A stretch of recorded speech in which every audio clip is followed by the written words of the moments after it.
You've met JD Vance. He looked you in the face.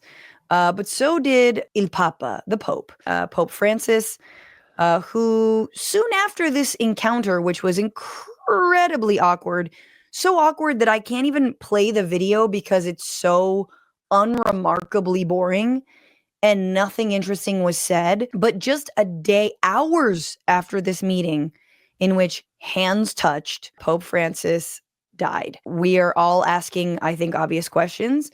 Did JD Vance kill the Pope? I think this tweet really, there's two tweets I love. This from Sean says, the Pope meets with Vance, immediately dies of cringe. That's very true. But I like this angle more. I don't think JD Vance killed the Pope. I think meeting JD Vance probably drained the Pope's will to live. It's subtly different, says Joe on Twitter. Yeah, I don't, like, I'm not a conspiracy theorist. I don't want to make wild accusations with no basis, but I can say without question that JD Vance killed the Pope. He definitely did. And just looking at JD Vance and the last couple of weeks that he's had, he's a huge Ohio State fan, went to Ohio State. He dropped the trophy. He broke their trophy. Yes, he did. The national championship. Then a week later, he's a big Catholic. He talks about it all the time. Meets the Pope, kills the Pope. It's just, I don't want to say I feel bad for him because I don't. I'm happy that bad things happen to him, but I feel bad for everybody around him that has to deal with him. He's our vice president. I mean, he's touched our country all over, so we're cursed now. I mean, a couple things. This is just wild that he's like a born again Catholic. I know. Who, by the way, doesn't agree with the Pope on so many things. Let's just, without, and I think we really need to be honest about this Pope. He was the Pope. He's the head of one of the most conservative institutions, if not the most conservative institution in the world. He did not budge on abortion rights, which I think automatically I'm like, well, not my hero. But he was very pro-labor, pro-climate justice. He said cardinals could give blessings to same-sex couples, didn't endorse same-sex marriage. He was also really bad on trans rights. But he was pretty dope. He also came from Argentina.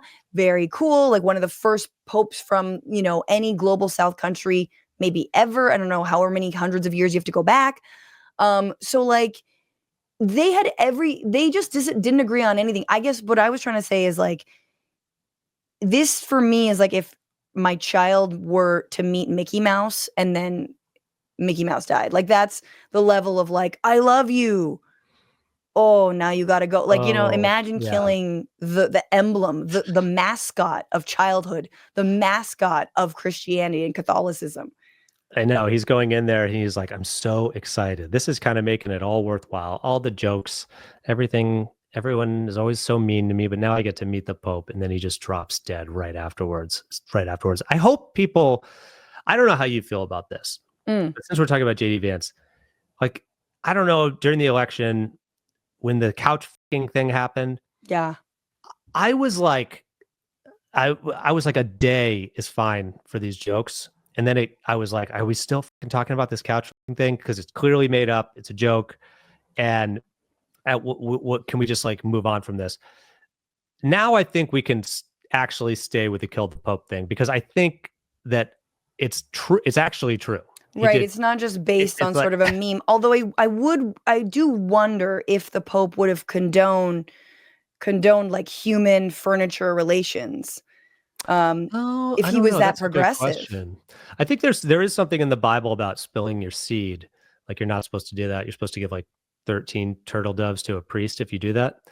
If you ejaculate. Yeah. If you spill your seed, you're supposed to do that. I love the idea. There's priests just living in a coop. I know. They're just God damn it. Poo, poo, poo, poo. It's sorry, Father. I did it again. Sorry. Yeah. So I don't know how that would work if the Pope is involved in that, if he gets turtle doves too. I want to just play, because it's really, speaking of how different Republican religiosity, JD Vance's Catholicism, the trad cath, authoritarianism of the right is versus a real one. This is a compilation that AJ Plus put together because, and this is something that I didn't know, but that Pope Francis, every single night since the response to October 7th began, and Israel began obviously bombing Gaza into oblivion, he had been calling the one standing Catholic church or group, I guess. I mean, I don't know what they had really, but that was in Gaza, and he talked to them nearly every night. And here you can hear him speaking in Italian, and I believe there's a guy who's speaking like Argentine Spanish because I'm very attuned to that. Having lived there, like I always have to say, but take a look. Yusuf. He says, Yusuf, good evening, Father. Good evening, how are you? I'm well, thanks be to God. Forgive me, I was at Mass.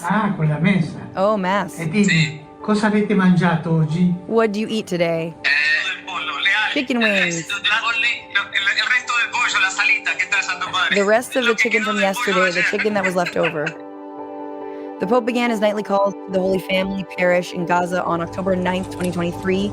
He built relationships with the priests of the Holy Family, including Father Yusuf Assad and Father Gabriel Romanelli. Salam alaikum. Now there's a little baby on there.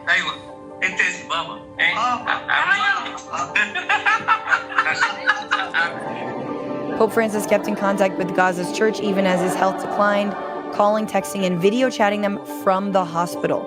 As Israel bombed Gaza relentlessly, the Pope became increasingly critical of the war. Some analysts say this was a break from the Catholic Church's position on neutrality on international issues. Now he's speaking in 2024. They didn't let the patriarch into Gaza. I think he wanted to go into Gaza. Yesterday, children were bombed.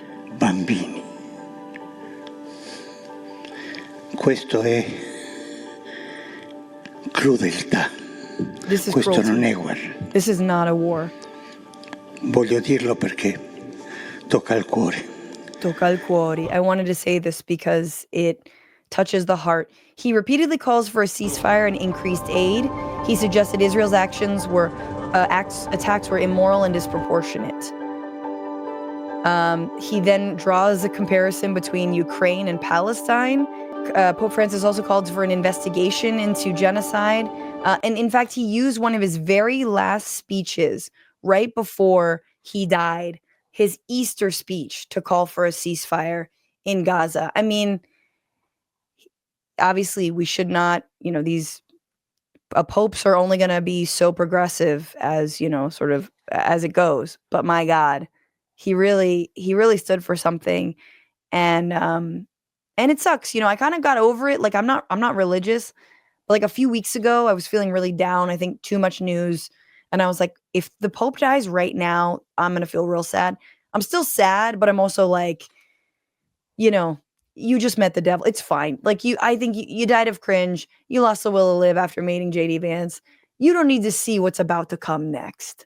Yeah. Yeah. And with him and with the Catholic Church as a whole, like looking at where they've been, and obviously there's so much farther to go, but like he was taking from like a Pope's perspective, like he was not just taking baby steps. He was saying things that were big if you were Catholic and for the Catholic Church to do and kind of get with the times. And what I find frustrating going and talking to people sometimes is like I'm not religious either. And I've talked to a lot of like Christian people over the years, and a lot of people are not like practicing what Jesus preaches. Like, I don't believe magic of everything, but a lot of the stuff that Jesus says is very good. Like, love thy neighbor, like help poor people. And when a religious leader practices what they preach, or what they're literally practicing what they're preaching, and says that a war that's killed over 13,000 children is wrong, that's a good thing. And I like, say what you want about the Catholic Church and some of the terrible stuff that there's a deep, long history of that, but that is a good thing. And I think it's great for you to say that that's a good thing. That's a good thing. Yeah. That is a good thing too. What's going on, Frantifa? If you haven't already, subscribe to this channel right now. Hit that button. And also, you can become a patron and support the show every single week. Get access to bonus episodes and exclusive merchandise. Patreon.com/bitchuationroom. Do it.